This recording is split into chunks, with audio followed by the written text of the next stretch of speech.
Welcome to this story, one of the most unsettling cases ever noted in Arkansas. Before we dive in, share in the comments where you're tuning in from and the exact time you started listening.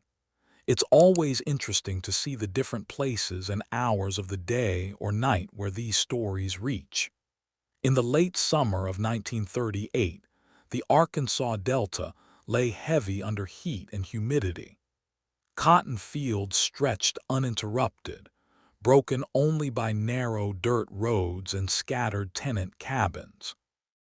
County records describe the area as quiet, productive, and insular, a place where disputes were often resolved privately and seldom traveled far beyond township lines. The property at the center of this case belonged to Henry Caldwell, listed in tax rolls as a small landholder with several tenant arrangements. He lived alone in a weathered house set back from the road, employing seasonal labor and keeping no close family nearby. Neighbors described him as orderly and private. Church attendance was irregular. Visitors were rare. The girl referenced in later documents appears only as L.M., her full name redacted in surviving records. She was young, likely in her mid-teens, and had arrived at the property under unclear circumstances. Census margins suggest she was taken in following a family loss. No formal guardianship papers were filed. In that era, such arrangements were not uncommon and rarely scrutinized. What emerges from affidavits collected years later is not a single act, but a pattern. L.M. was described as withdrawn, rarely seen beyond the property. A neighbor recalled that she kept her eyes down and her distance. A store clerk noted that Caldwell did his shopping alone and discouraged conversation. The social conditions of the Delta in the 1930s matter here. Arkansas was still shaped by the aftershocks of earlier racial and labor violence. Events like the Elaine Massacre remained present in memory, if not conversation. Power imbalances were often maintained through silence rather than spectacle. Records from the period reflect a reluctance to intervene in domestic arrangements, particularly on isolated land. The first disruption came quietly. In early September, Caldwell failed to appear for a routine cotton delivery. When a driver checked the property days later, the house was locked. No response came from inside. The girl was not seen. A deputy was dispatched only after a second missed delivery. His report notes no sign of forced entry. The house appeared orderly. What drew attention was the smell described clinically without elaboration. A physician was called. Caldwell was found deceased inside the house. The cause of death was listed cautiously, pending investigation. There was no immediate suspect. No weapon was recovered. The girl, L.M., was gone. Newspaper coverage was minimal. A short column noted a death under inquiry and a missing dependent. No names were printed. The matter was referred to county investigators, though records indicate no urgency. Within days, rumors began to circulate, some contradictory, others too consistent to ignore. They spoke of years rather than days, of treatment that went unseen, of a breaking point reached without witnesses. But nothing was proven. The house was closed. The property fell silent.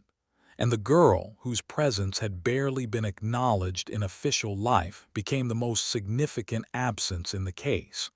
The investigation that followed was careful in tone and limited in scope.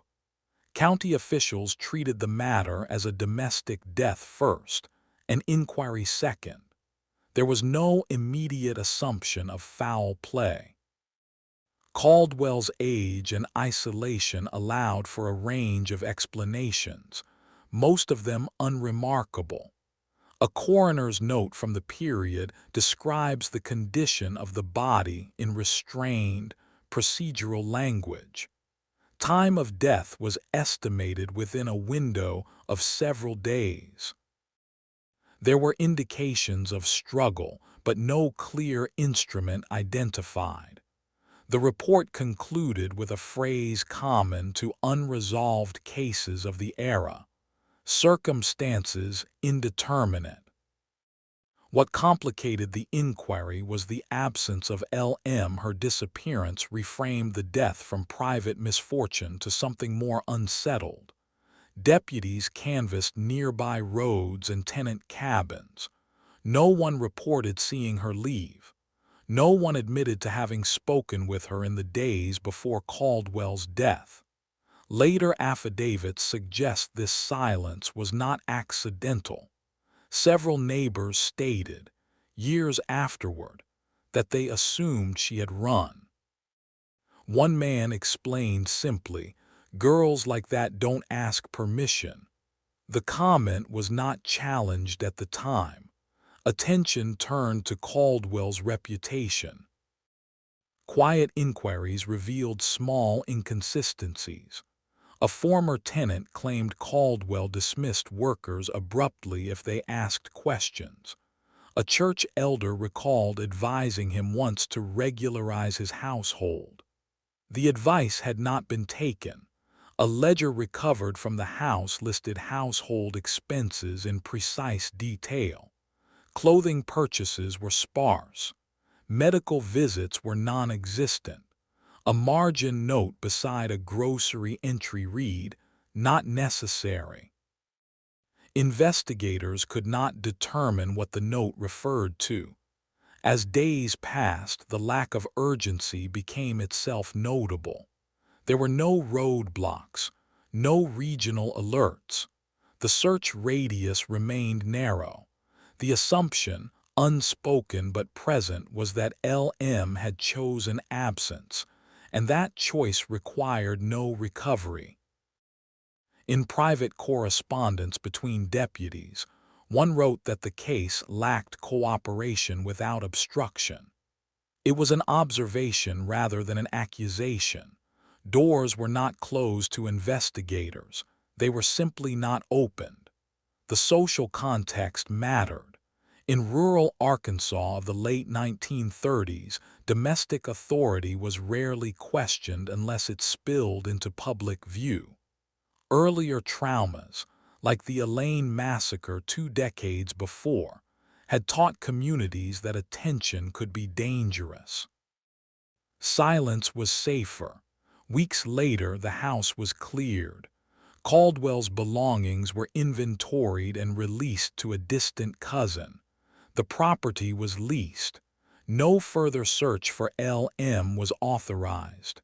Yet the file did not close.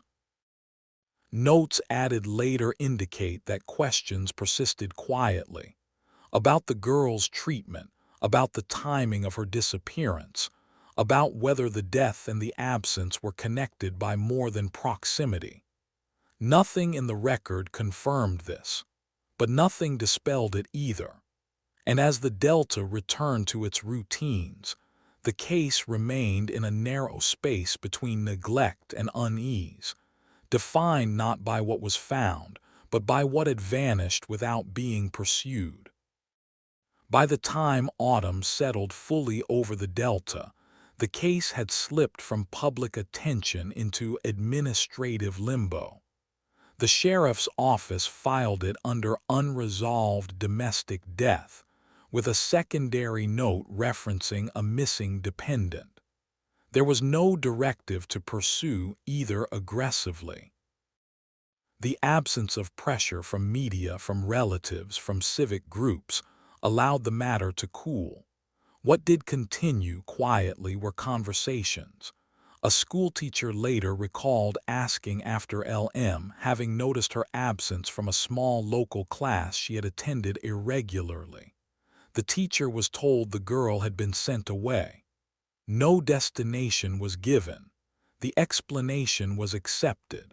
In that era, children moved often and without record, yet not all recollections were so dismissive. A midwife named Clara Henson provided a statement years later describing an encounter with L.M. the previous winter. The girl had accompanied Caldwell into town and lingered near the doorway while he spoke. Henson recalled noticing bruising along the girl's arms, partially concealed. When asked gently if she was unwell, L.M. reportedly shook her head and said nothing. Caldwell ended the visit abruptly. At the time, Henson did not report the encounter. She later explained that such things were understood but not named. County journals from 1938 include a brief mention of Caldwell being fined for a boundary dispute earlier that year. The notation is ordinary, but the margin contains a comment, "Temper noted." No elaboration follows. It is the only instance in which Caldwell's behavior is described rather than recorded. As weeks turned into months, the search for L.M. effectively ended without announcement.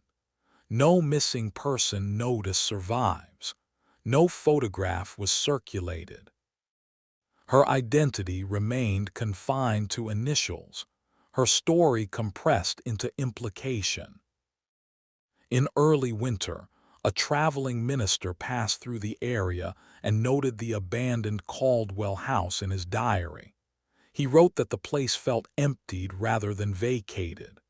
The distinction mattered to him, though he could not explain why. The entry ends without conclusion. Later testimony suggests that rumors continued to circulate beneath the surface. Some claimed L.M. had been seen boarding a freight truck. Others insisted she never left the property alive. None of these claims were substantiated. No witnesses came forward publicly. The absence of formal accusation protected everyone involved. Caldwell, deceased, could not be charged. The girl, missing, could not be questioned. The community, by maintaining silence, avoided scrutiny. This pattern was not unique. Arkansas in the late 1930s still bore the imprint of earlier collective trauma. Events like the Elaine Massacre had demonstrated the consequences of exposure and escalation. Many communities learned to resolve or suppress trouble internally. Records from the period show a preference for stability over reckoning. By the end of the year, Caldwell's death was no longer discussed. The house was rented to seasonal workers. The land returned to production. L.M.'s name faded from use. What remained were fragments: a ledger note, a remembered bruise, a locked house that stayed locked too long. And in the file, a single unresolved question persisted, not written, but implied in every margin and omission. If the girl had endured what some believed she had endured, and if she had left only after Caldwell's death, then the sequence mattered. But sequence alone was not proof. And without proof, the case settled into a familiar Arkansas pattern of the era, one where violence, if contained within property lines, could dissolve into silence, leaving behind only absence and the uneasy sense that something decisive had occurred without being named. In the months that followed, the case lingered in a quieter register, no longer active but not forgotten by those who had touched its edges. County clerks added marginal notes when paperwork crossed their desks, small reminders that the death and the disappearance were linked by more than proximity. Still, no directive came from above to reopen inquiry. A deputy named Earl Whitcomb revisited the property once more in early 1939, officially to verify boundary markers for the new leaseholder. His supplemental report notes that several floorboards in the back room had been replaced recently, though the work appeared hurried and uneven. The tenant claimed ignorance, stating the boards were like that when he arrived. Whitcomb made no further comment. Local newspapers published a brief follow-up that winter, mentioning Caldwell's estate settlement and the leasing of the land. The girl was not referenced. The absence was telling. By omission, the paper confirmed what the county had already decided. The missing did not warrant space. Yet fragments continued to surface. A traveling salesman told a bartender he had given a ride to a young girl near the River Road days after Caldwell's death. She spoke little, paid nothing, and asked only to be dropped near the rail line. The bartender repeated the story weeks later. By then, details had blurred. No name was given. No report filed. Church records from the spring list a donation made anonymously for the girl. The pastor noted it without comment. When asked later who the girl was, he said only that the congregation understood. The entry stands alone, unexplained. Mid-year, a regional social worker reviewed county files as part of a state initiative addressing dependent welfare. She flagged L.M.'s initials as an unresolved placement. Her inquiry was answered tersely, no longer residing in jurisdiction. With no address and no guardian listed, the matter ended there. The pattern repeated, questions raised, answers deflected, silence restored. In a private letter written that summer, a schoolteacher reflected that the girl's absence felt like a correction made too late. The phrase echoed earlier observations from other cases of the era, where harm was acknowledged only after the fact, and then only obliquely. As the year progressed, the case receded further into the background. Caldwell's name appeared occasionally in land records, stripped of context. L.M.'s initials appeared nowhere at all, and yet among neighbors a careful courtesy developed. No one spoke ill of the dead man. No one asked directly about the girl, but when discussions turned to fairness or authority, someone would say quietly, "Remember what happened over there." The reference needed no elaboration. The house itself acquired a reputation, not haunted, not cursed, simply avoided. New tenants did not stay long. Repairs were made minimally. The back room was left untouched. In county archives, the file remained thin and unresolved. It offered no conclusion, only a sequence that stopped short of explanation. And in Arkansas, where so many stories of power and silence had settled into the land itself, this one joined them, marked not by what was proven, but by what everyone understood and no one recorded. By late 1939, the case had settled into a pattern familiar to rural Arkansas files of the era, open in designation, inactive in practice. The sheriff's office maintained the folder, but no further action was taken. It remained accessible, yet untouched, as though its contents were considered complete enough to stand without conclusion. What changed during this period was not the record, but the memory of it.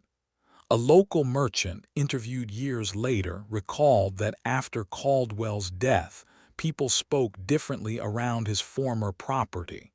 Conversations lowered in tone. Jokes stopped short. Someone might mention his name and then correct themselves, as if remembering an unspoken rule. The shift was subtle but consistent. County tax documents show that Caldwell's land changed hands twice within 2 years. Each transfer came with a reduced valuation, despite no obvious damage. One assessor noted that the house carried reluctance. The phrase was unusual and not repeated elsewhere in the ledger. Around this time, the case intersected briefly with broader state memory. A journalist researching past injustices in Arkansas, sparked by renewed discussion of events like the Elaine Massacre, came across Caldwell's death while scanning archives.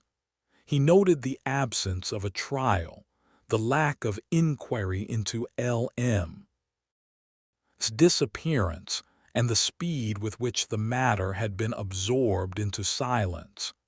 He never published his findings, later explaining that the story had no ending the public would recognize. Meanwhile, fragments of testimony continued to surface privately. A woman who had lived nearby as a child stated that her mother once told her never to walk alone near the Caldwell place. When asked why, the mother reportedly said only, "Bad things stay quiet there." The warning was given without explanation and never repeated. In early 1940, a railway clerk in a neighboring county recorded an encounter with a young woman traveling under a different name. The clerk noted her accent, her reluctance to answer questions, and her insistence on paying cash. Nothing tied the woman definitively to L.M., but the timing aligned closely enough to trouble those who later reviewed the note. No follow-up occurred. The official record remained unchanged. Caldwell's death stayed listed as unresolved. L.M.'s status remained absent, not declared missing, not found. The system had no mechanism to pursue a person who had effectively stepped outside it. What gave the case its quiet endurance was not evidence, but alignment. Too many small details pointed in the same direction without ever intersecting fully. Bruises remembered, boards replaced, a ledger marked not necessary, a girl who vanished days after a man died. None of it constituted proof. And yet, among those who lived near the Delta fields, the sequence mattered more than the documentation. People spoke of the case as something that had resolved itself, though no one would say how. The phrase echoed the same logic that had governed earlier, larger silences in Arkansas history, where stability was preserved by letting certain truths remain unspoken. The house stood. The land produced. The county moved on. But the file stayed open, thin and incomplete, containing just enough to remind anyone who read it that something decisive had occurred, and that whatever justice existed in the matter had taken a form the records could not capture. As 1940 began, the case drifted further from formal attention and closer to something the county simply carried. There were no new reports, no follow-up visits, no written conclusions. What remained active was not investigation, but memory, unevenly distributed and carefully managed. A county clerk reviewing older files that spring added a brief annotation to Caldwell's record: dependent status unresolved. The note was administrative, not accusatory. It acknowledged only that something had not been closed. The clerk did not reopen the case. He later explained that there was nothing left to act on. The new tenants of the property did not stay long. One family left after a single planting season, citing poor sleep and persistent unease. They made no formal complaint. Their departure was noted only because it repeated a pattern. No one ever accused the house of being haunted. That language was avoided. Instead, people said the place didn't keep right. A traveling doctor passing through the region recorded an encounter with a young woman working briefly at a roadside cafe. She gave a false surname and avoided questions about her past. The doctor noted that she flinched when addressed sharply by the owner, then recovered quickly. The description, vague as it was, would later be compared to earlier recollections of LM. Nothing confirmed the connection. What drew quiet attention that year was a fire. In late summer, the Caldwell house burned during the night. The fire was small, contained mostly to the back room. Investigators found no evidence of arson, though the cause could not be determined. The timing was unfortunate. Any remaining interior details, floorboards, marks, personal effects were lost. The loss was recorded without commentary. Some locals viewed the fire as closure. Others saw it as erasure. A neighbor remarked later that it felt like something being finished without being settled. The phrasing echoed earlier sentiments found in private letters and diaries. In church circles, the girl's name surfaced once more. During a prayer service, a pastor mentioned those who leave without record. The reference was general, but those who knew understood. No one spoke afterward. By the end of the year, Caldwell's land had been subdivided. The original house was not rebuilt. The back room existed only in memory and rumor. Whatever physical traces might have existed were gone.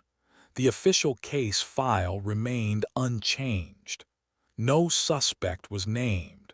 No cause of death amended. No effort made to locate LM beyond the county line. The system had reached a familiar equilibrium, unresolved but stable. And yet the story did not end. It persisted quietly, in how people avoided certain topics, in how authority was discussed carefully, in how some absences were treated as decisions rather than losses.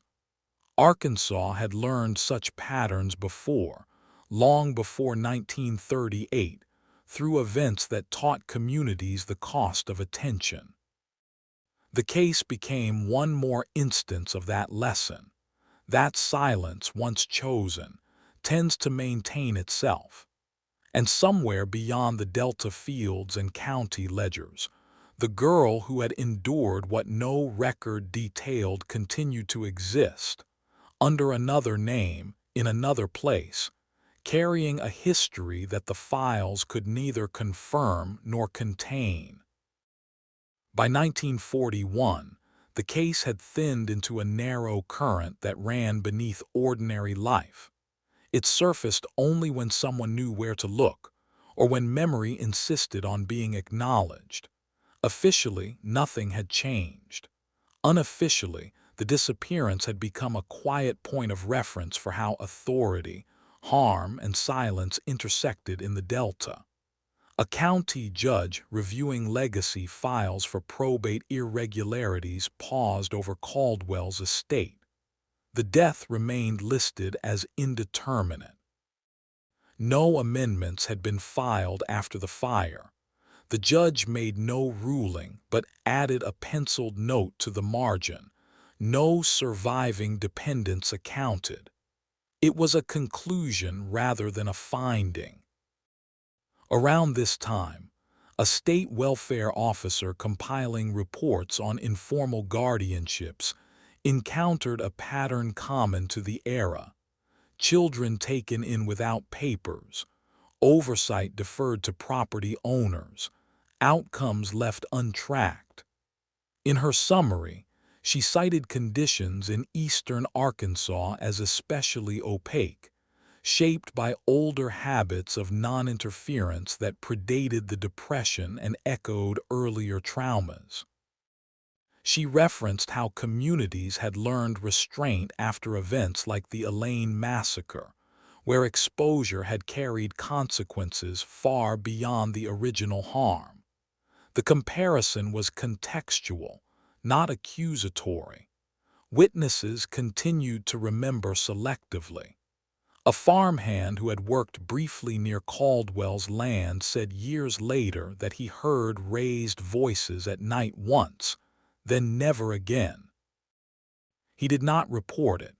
"Didn't seem like my business," he said. The phrase appeared often in retrospective accounts.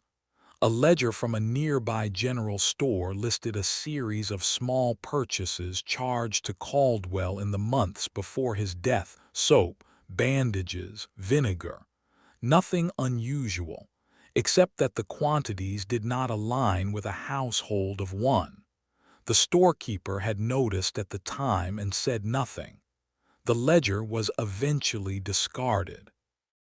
In a neighboring county, a registrar recorded a marriage license for a young woman using a name that did not appear elsewhere in the region. The age was close, the handwriting careful.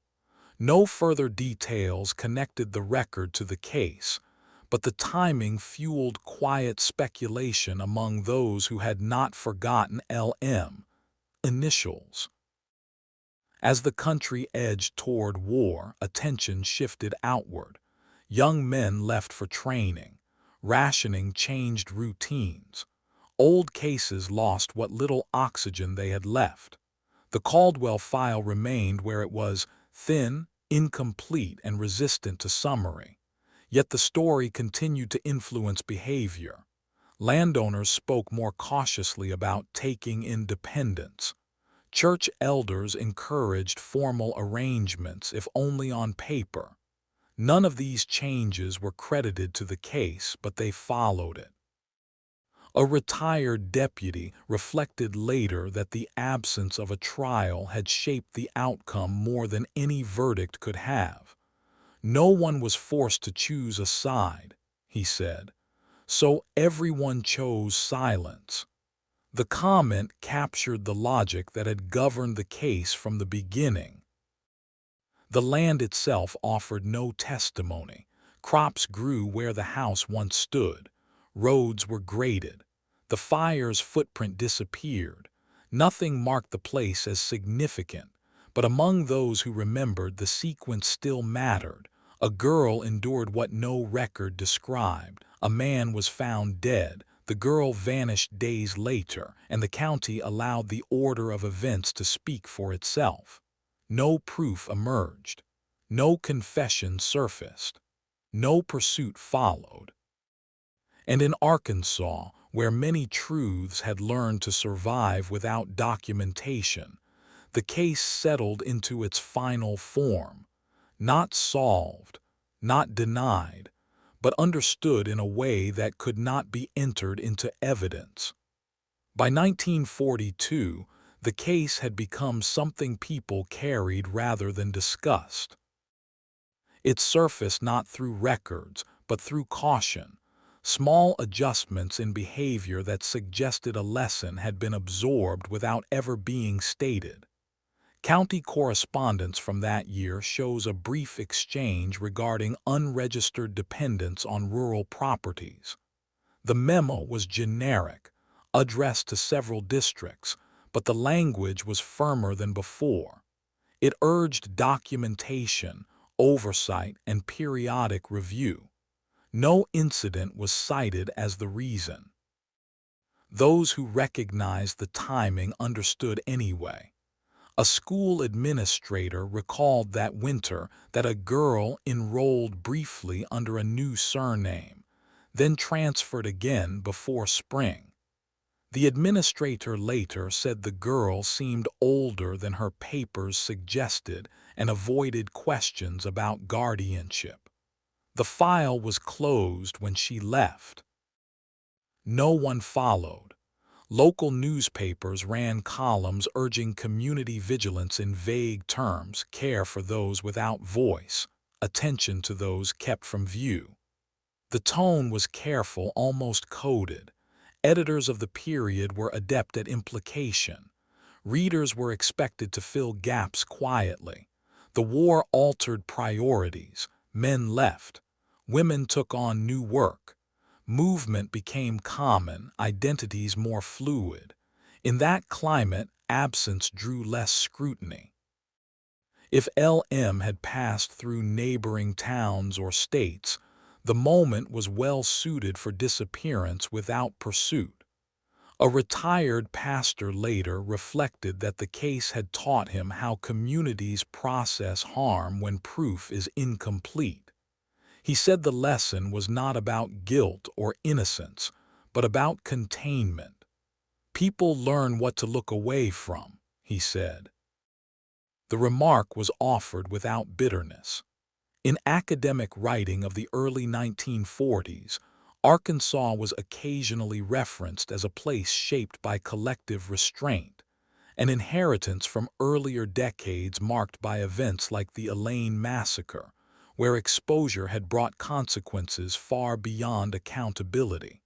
The connection was structural, not narrative, but it framed how later silences were maintained. The Caldwell land was fully absorbed into surrounding farms by the end of the year. Boundaries blurred. The last physical reference to the house disappeared. What remained existed only in recollection and rumor. The case file itself was reviewed once more, this time for archival consolidation. A clerk confirmed there was nothing to add. The death remained indeterminate. The dependent remained unlocated. The file stayed open, thin and unchanged. What endured instead was alignment between the sequence of events, the quiet acknowledgments, and the lack of contradiction. No one ever produced evidence that disproved the unspoken understanding. That absence of denial became its own form of confirmation. And so the case moved forward without motion, carried by habit rather than inquiry. In Arkansas, where land and memory often outlast paper, the story continued to exist not as a claim, but as a shared recognition that certain outcomes were allowed to stand when no one insisted on naming them. By 1943, the case had entered a stage where its influence was indirect but persistent. It no longer shaped actions through fear or rumor, but through precedent. People referenced it without naming it, adjusting behavior as though responding to a rule that had never been written. County welfare summaries from that year show a modest increase in formal guardianship filings. The documents do not explain the shift, but marginal notes suggest clerks were encouraging paperwork where they once accepted verbal assurances. One clerk later said it was easier to have something on file than to explain why nothing was.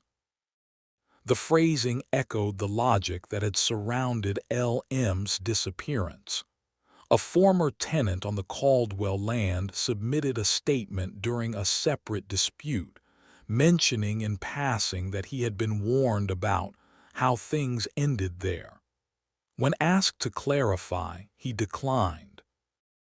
The warning had been delivered without detail, and he intended to keep it that way. In a private letter written that summer, a schoolteacher reflected on how certain cases teach communities to reorganize quietly. "Nothing changes all at once," she wrote. "It moves like water finding a new path." She did not name the case, but the timing aligned. The war continued to scatter people across regions. Rail lines carried workers and soldiers through Arkansas in steady numbers. With movement came anonymity. If L.M. had taken another name, another life, the conditions favored it. No centralized system existed to follow her. No one was looking. A regional newspaper ran a retrospective column on unsolved deaths, listing several cases from the 1930s. Caldwell's name appeared briefly, followed by the phrase "circumstances unclear." Readers wrote letters asking why the dependent was never mentioned. The editor replied privately that there was nothing to add. Church records from late 1943 show a donation earmarked again for girls in need, anonymous and recurring. The pastor noted that it arrived annually for several years, then stopped. No explanation was given. The record remains without attribution. The file itself was reviewed once more during a routine audit. The reviewing officer wrote a single line, "No actionable evidence." He initialed the page and closed the folder. The action did not close the case, but it did place it beyond pursuit. What lingered was not the question of guilt, but the shape of the outcome. A man with authority was found dead. A girl who had endured what no record detailed disappeared days later. The community allowed the sequence to stand without interrogation. That allowance carried forward. It taught caution. It taught restraint. It taught how silence could function as resolution when proof was unavailable and attention felt dangerous. In Arkansas, where many stories had learned to survive without records, the case remained exactly where it had settled, present enough to influence behavior, absent enough to resist judgment. And as the war years pressed on, the land continued to produce, the county continued to file, and the girl's initials remained the smallest entry in a story that had never found a way to speak itself aloud. By 1944, the case had reached a stage that investigators sometimes described as administratively complete without conclusion.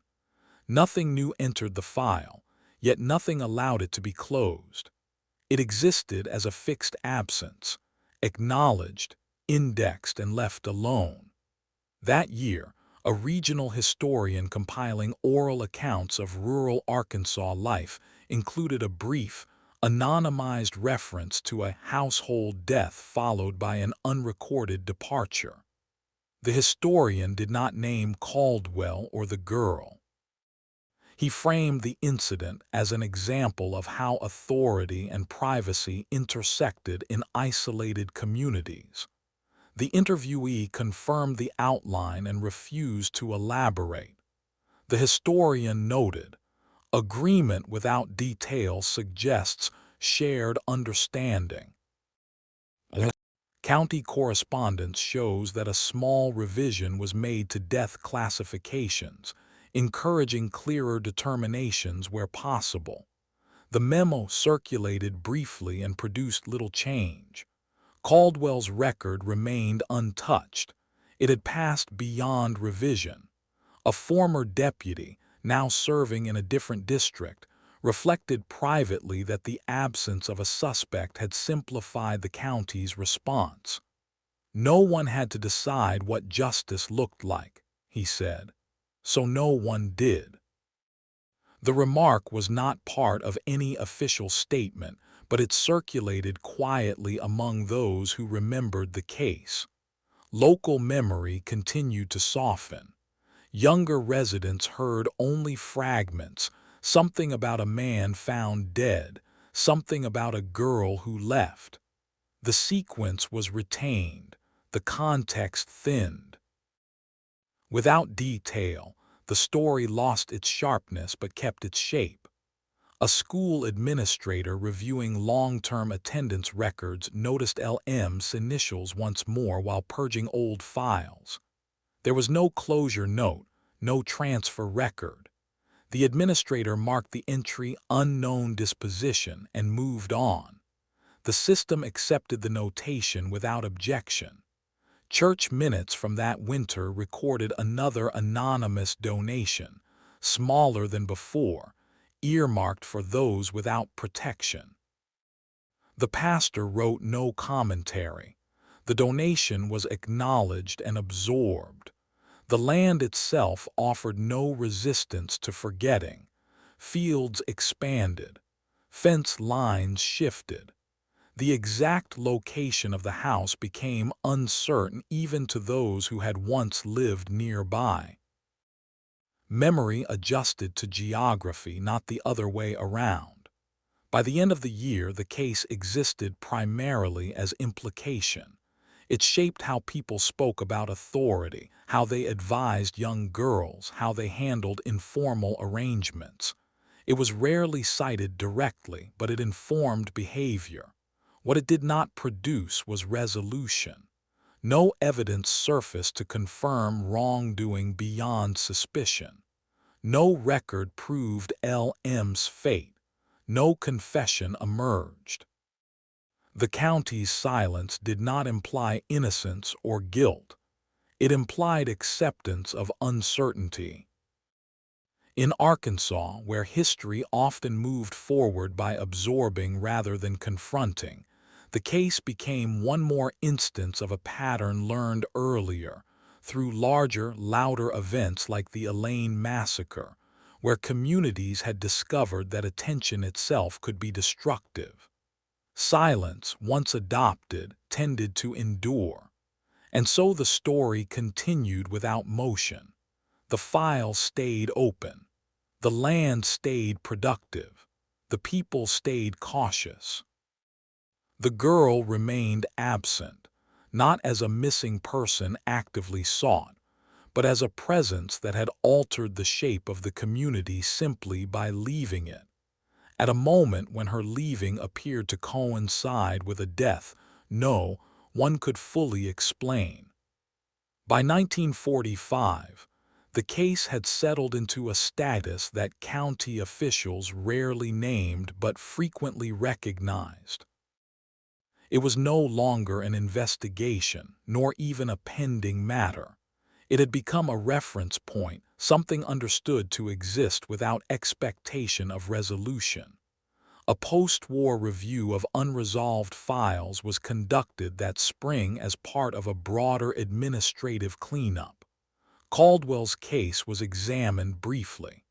The reviewer noted the absence of new evidence, the loss of the house to fire, and the disappearance of the dependent. The recommendation was simple: retain without action. The notation carried no judgment. It acknowledged only that the record had reached the limit of what it could hold. Oral histories collected during this period reveal how the story had changed in retelling. The violence, never described explicitly, was replaced by implication. People spoke of treatment, of conditions, of a situation that could not continue. The death was mentioned as a fact. The girl's departure as a consequence. The order of events remained fixed. A former county nurse recalled that after 1938, she became more cautious when visiting isolated households. She did not cite the case directly, but said, "There were places you learned to read without being told." The remark reflected a broader shift, one in which harm was inferred rather than documented. In private letters, a retired clerk reflected that the case had altered how files were handled. "We learned the difference between what could be proven and what could be carried," he wrote. The phrase suggested a distinction the system had made quietly and permanently. Local newspapers, now focused on post-war rebuilding, revisited older community stories. The Caldwell property was mentioned only in relation to land use changes. The past was left unexamined. Editors later said there was nothing to add that would not reopen questions no one wished to pursue. Church donations for girls in need ceased entirely by the end of the year.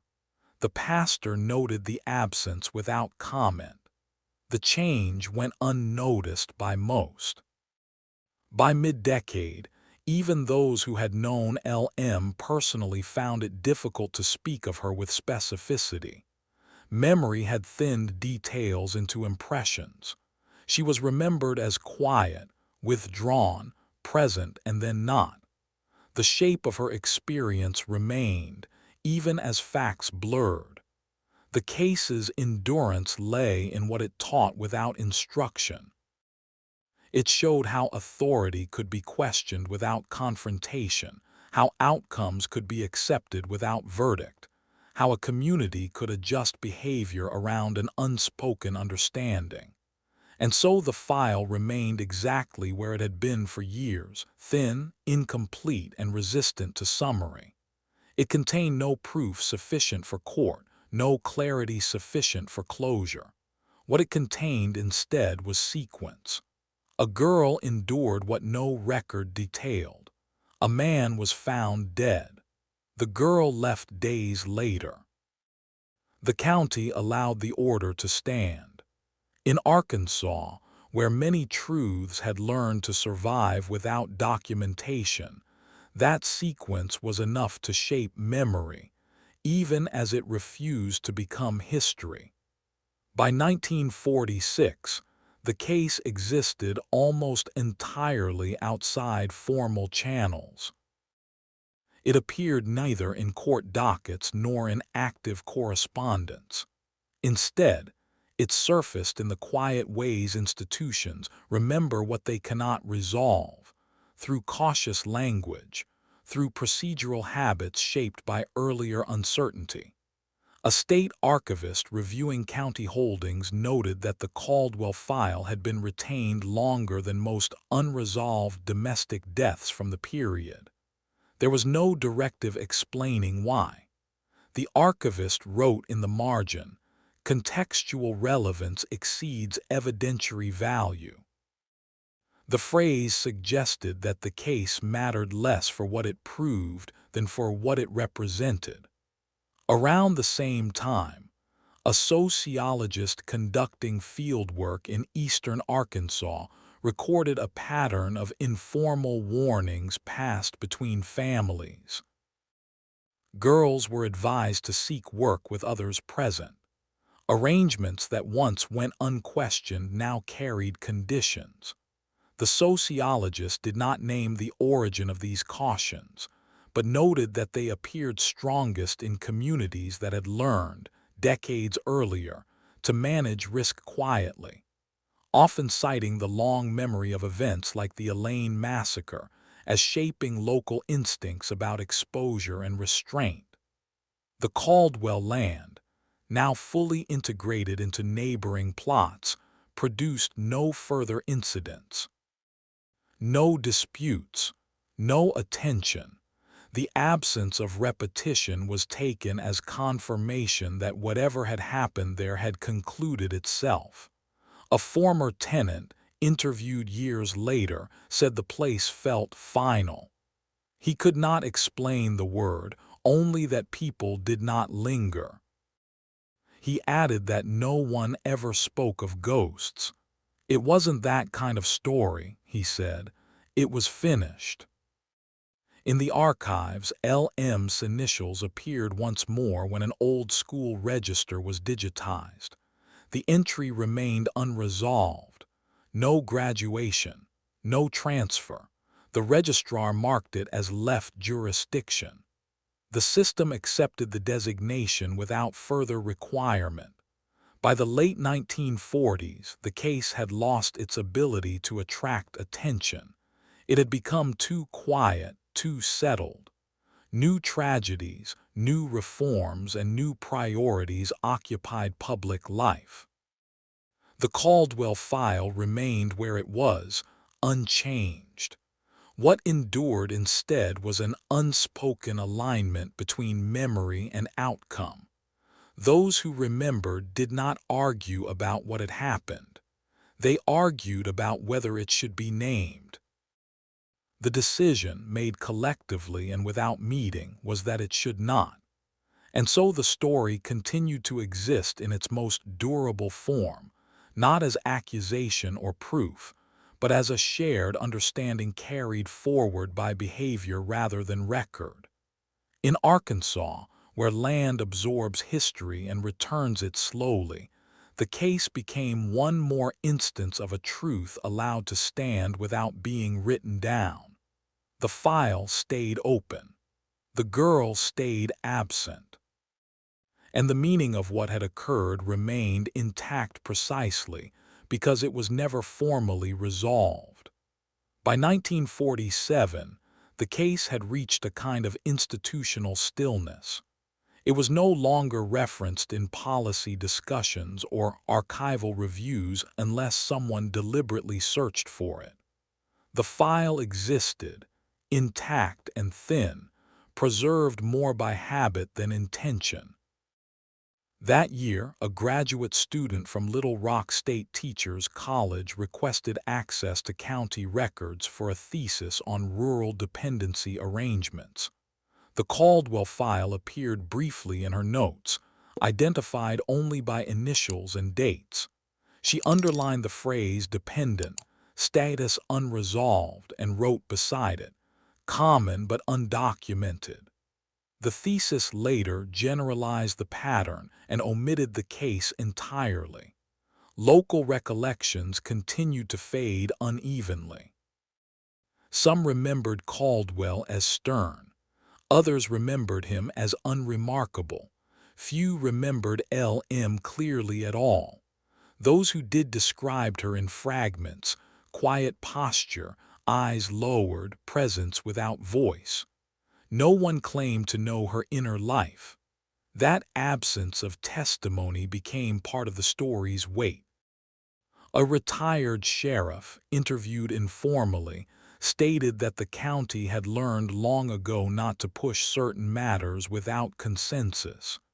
He did not reference the case directly but said, "If you don't have a body, a witness, or a complaint, all you have is sequence." He paused before adding, "Sequence is persuasive, but it's not admissible."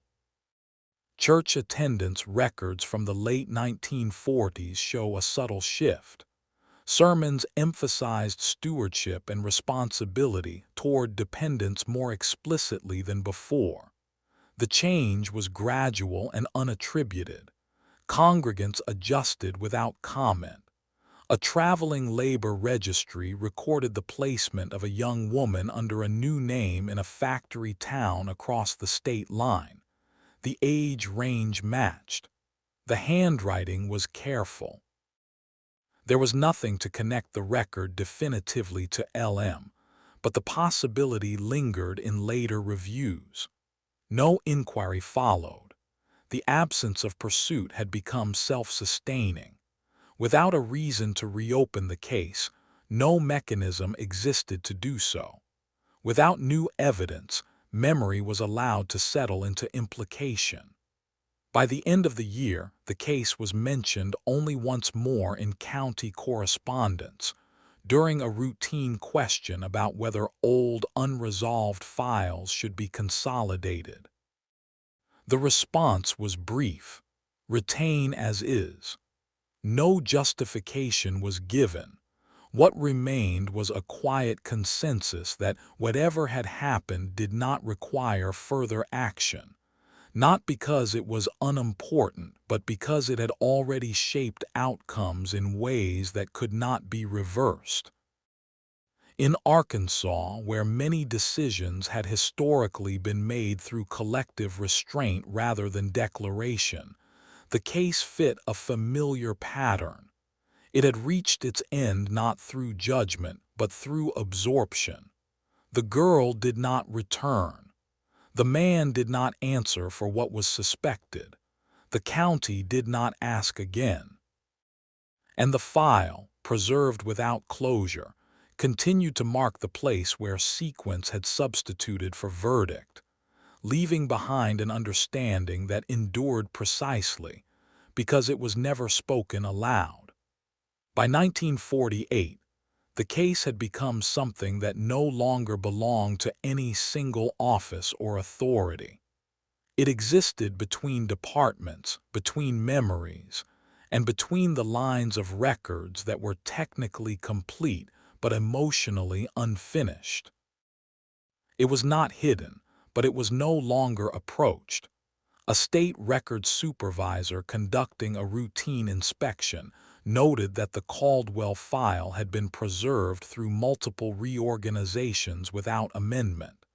He wrote a brief observation: "Case persists due to narrative weight, not evidentiary need."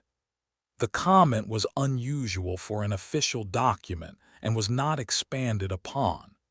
In the surrounding communities, the story continued to shape behavior indirectly. Parents were more careful about where daughters were sent to work. Church elders asked more questions before recommending placements. These changes were not credited to any single event, but those who remembered 1938 understood their origin. A former tenant farmer recalled that the land where the house once stood never fully lost its association. Even after years of cultivation, people avoided resting there. Equipment was parked elsewhere. Lunch breaks were taken at a distance. "Nothing bad happened after," he said, "but nothing good started there either." A traveling librarian collecting local histories noted a pattern in oral accounts. When asked about injustices or difficult pasts, residents often paused, then redirected the conversation. The redirection itself became a signal. One resident said simply, "Some things end without permission." The librarian wrote the phrase down but did not attach it to any specific story. The Caldwell file was accessed one final time that year during a clerical reconciliation. The clerk confirmed the contents, checked the index, and replaced the folder without adding a single mark. The act felt ceremonial rather than procedural. In personal correspondence, a retired schoolteacher reflected that the case had altered her understanding of silence. "I used to think silence meant ignorance," she wrote. "Now I think it means agreement." The letter was never shared publicly. The girl's initials appeared nowhere else in the records. No death certificate. No marriage license conclusively linked. No census entry. If she had rebuilt her life elsewhere, she had done so completely outside the reach of the county that once defined her only as a dependent. By the close of the decade, the case no longer invited speculation. It had become settled in the most Arkansas way possible, not through verdict or confession, but through a shared decision to let the sequence speak for itself. A girl endured what no record detailed. A man was found dead. The girl left days later. The order remained intact. The meaning, though never written, remained understood. And so the case entered its final phase, not forgotten, but absorbed into the landscape of quiet truths that shaped the region. It left no monument, no lesson formally taught. Only a pattern, one that would surface again whenever authority went unchecked, and silence seemed easier than asking what had happened behind closed doors. By 1949, the case had reached a point where it functioned less as a story than as a reference, something cited obliquely to explain why certain practices had changed. It was no longer recalled for its details, but for the restraint it had taught. A county training circular issued that year included a brief section on informal dependents. The language emphasized documentation and periodic checks, framed as administrative efficiency rather than protection. No examples were given. Those who recognized the shift did not ask why it had taken so long. In private interviews conducted years later, several residents described a similar sensation when recalling the Caldwell place. Not fear, but finality. They spoke of it as closed, even before the fire, even before the land was divided. The word appeared repeatedly, unprompted. It suggested an ending that had occurred without ceremony. A retired clerk sorting personal papers found a carbon copy of a memo she had drafted and never sent. It questioned why LM's placement had never been reviewed. The memo bore no date and no recipient. She said she must have decided against sending it because there was no path forward. The copy was kept folded inside a ledger and then forgotten. The war years had thinned records across the state. Movement was common. Names changed. Paper trails broke. In that environment, the absence of LM blended into a broader pattern of untraceable lives. If she had survived and rebuilt elsewhere, the system would not have noticed. That possibility softened some memories and hardened others. Church minutes from the spring recorded a discussion about safeguarding minors in rural placements. The conversation was brief and carefully worded. One elder suggested that private arrangements invite private harm. The motion passed unanimously. No reference was made to any case.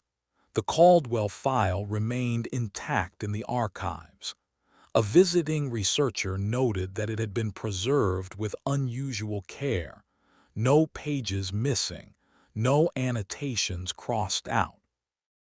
The researcher concluded that someone had wanted the record to remain exactly as it was, incomplete but present. By the end of the year, the land's history had been absorbed into routine. New fence lines erased old boundaries.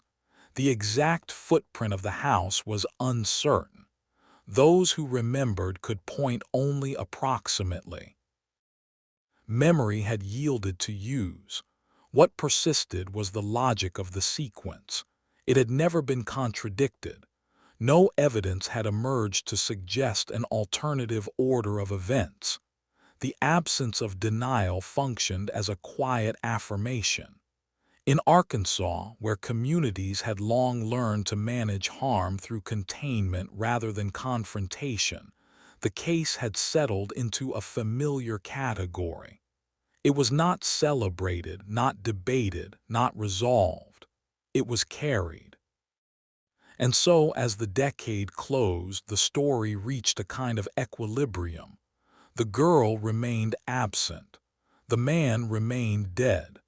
The county remained unchanged on paper, though altered in practice. The file stayed open.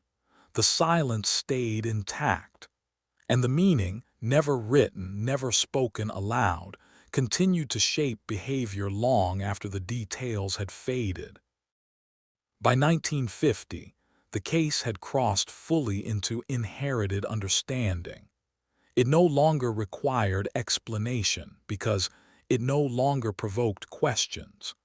Those who remembered it did so without urgency. Those who did not were shaped by the habits it left behind.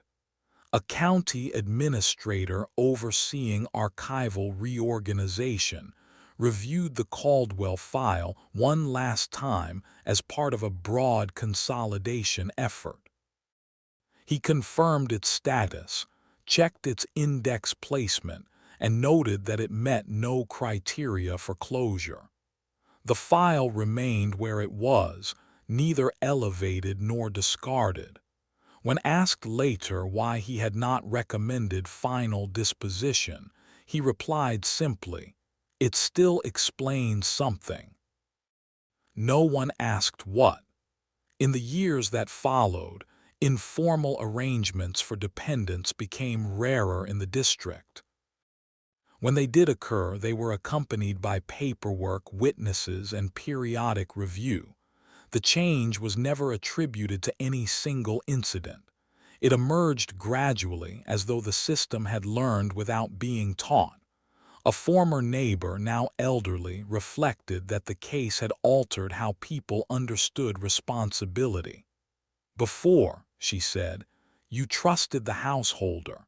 After, you trusted the record. The shift was subtle but permanent. The land where Caldwell's house once stood produced its usual yields. There were no further incidents, no echoes, no repetition. The absence did not demand reenactment. It had already done its work. L.M.'s fate remained unknown. No verified sighting ever surfaced. No document closed the question. The possibility that she had survived, changed her name, crossed a line, and continued, remained plausible precisely because it was never tested. The file, unchanged for more than a decade, continued to resist summary. It contained no proof sufficient for accusation, no clarity sufficient for exoneration.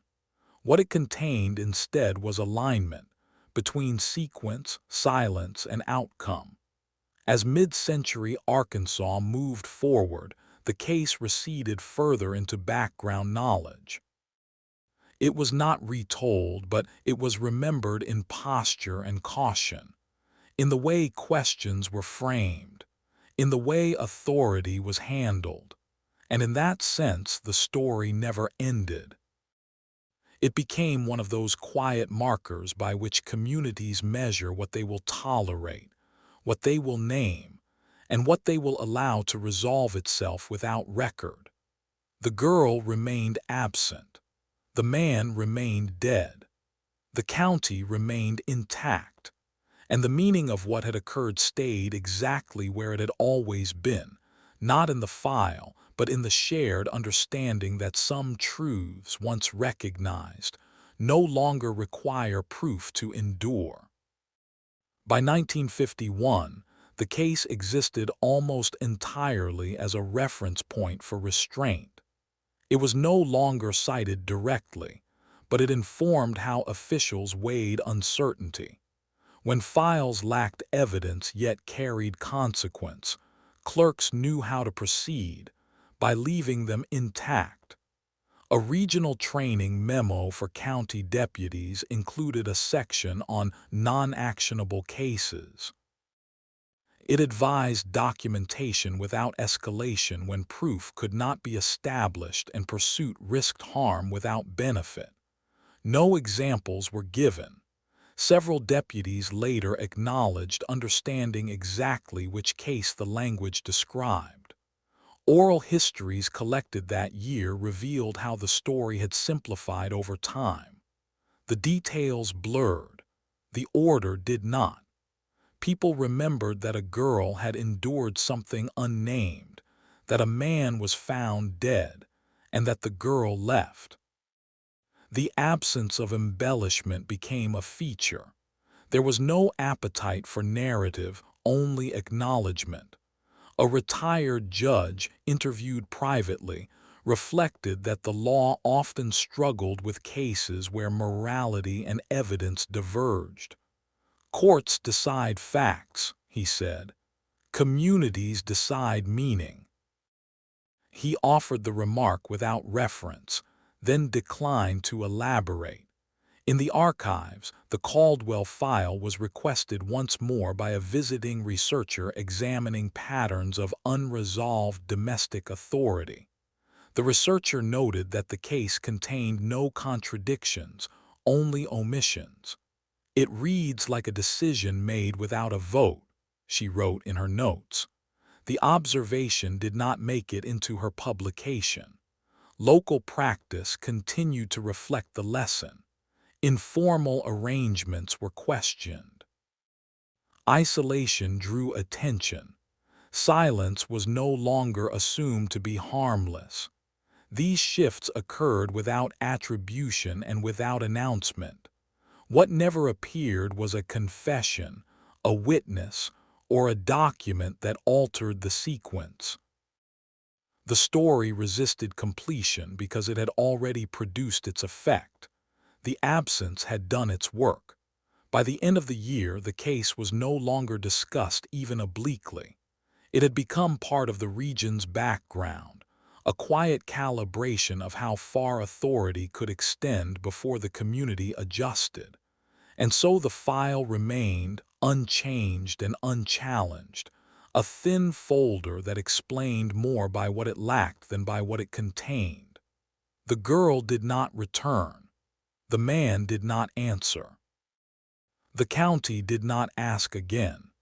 In Arkansas, where many histories endure without monuments, the case persisted as a boundary, one learned, not taught, carried, not cited, and accepted without the need for conclusion. The last administrative trace of the case appears without ceremony. In 1952, during a routine consolidation of county archives, the Caldwell file was reviewed for disposition. The recommendation was brief: retain without closure. No reason was given. None was required.